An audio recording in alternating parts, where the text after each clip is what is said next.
Two queens, one father. One became Bloody Mary, the other Glorious Elizabeth. Their father, Henry VIII, was a king who married 6 times for love and power. Mary was the daughter of his first wife, Catherine of Aragon. Elizabeth was the daughter of his second wife, Anne Boleyn. Henry abandoned Catherine to marry Anne, then abandoned Anne to marry Jane Seymour. And each time their mothers were cast aside, Mary and Elizabeth fell from princesses to illegitimate daughters. But in the end, both became queens, daughters of the same king, yet history remembers one as a villain and the other as a hero. Why did their fates take such different turns? A childhood that seemed similar, yet was so different. Mary was born as the daughter of the first queen, Catherine of Aragon, and grew up as a princess. But when Henry VIII abandoned Catherine for Anne Boleyn, Mary fell from princess to illegitimate daughter. Elizabeth was born as the daughter of Anne Boleyn. Henry VIII wanted a son, but a daughter was born, and Anne Boleyn's position began to weaken. Eventually, Anne Boleyn was executed, and Elizabeth also became illegitimate. Both princesses faced the tragedy of becoming illegitimate. Yet their childhood paths were different. Mary clung to her Catholic faith and grew up in loneliness, while Elizabeth, though Protestant, learned to survive by hiding her true thoughts. In 1547, Henry VIII passed away, and 9-year-old Edward VI succeeded to the throne. Edward VI supported Protestantism and suppressed Catholicism, but Mary resisted to protect her Catholic faith. However, Edward publicly criticized Mary, pressuring her to conform. In 1553, on July 6, Edward VI died without an heir. The next ruler was not Mary but her cousin, Lady Jane Grey, but the rightful heir was Mary. Mary gathered Catholic nobles and led an army to London. The people cheered for Mary, believing she was Henry VIII's true heir. Jane Grey was arrested for treason and imprisoned in the Tower of London. On August 3, 1553, Mary I entered London and became England's first queen. Beside her stood Elizabeth. Upon her accession, she restored the Church of England to Roman Catholicism and re-established relations with the Pope. She imprisoned Protestant theologians in the Tower of London and began to persecute Protestants. But the Protestants resisted, so Mary responded with brutal repression, even burning them at the stake. María I married King Philip II of Spain, strengthening the Catholic alliance. However, her marriage to Spain caused widespread opposition in England. Isolated and without an heir, Mary fell deeper into loneliness and tragedy. She tried to protect her Catholic faith, but she was remembered only as Bloody Mary. When Mary I ascended the throne, Elizabeth's fate was uncertain.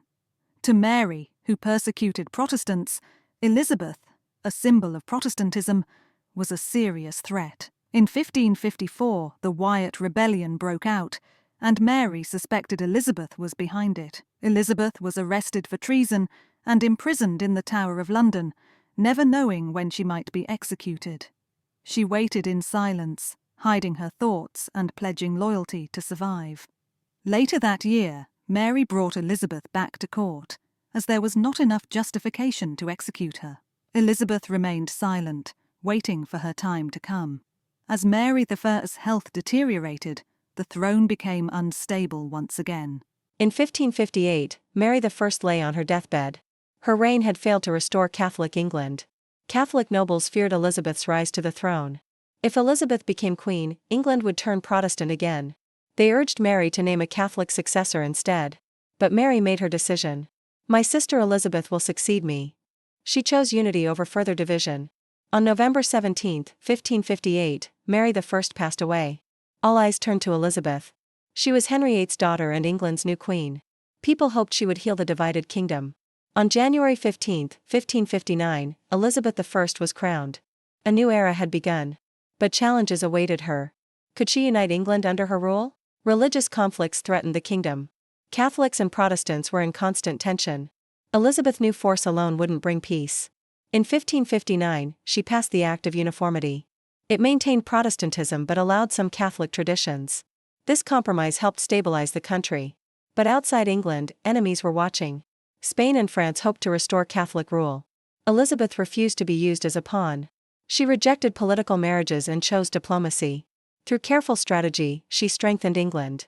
She was more than a queen, she was a ruler. The heart and stomach of a king, she declared. Her leadership won the people's trust. But a greater challenge was coming. Spain was preparing for war. The powerful Spanish Armada was on its way. In the 16th century, the sea was power. Whoever ruled the sea ruled the world. Spain was the most powerful naval empire. In 1588, King Philip II of Spain sent the Armada to invade England.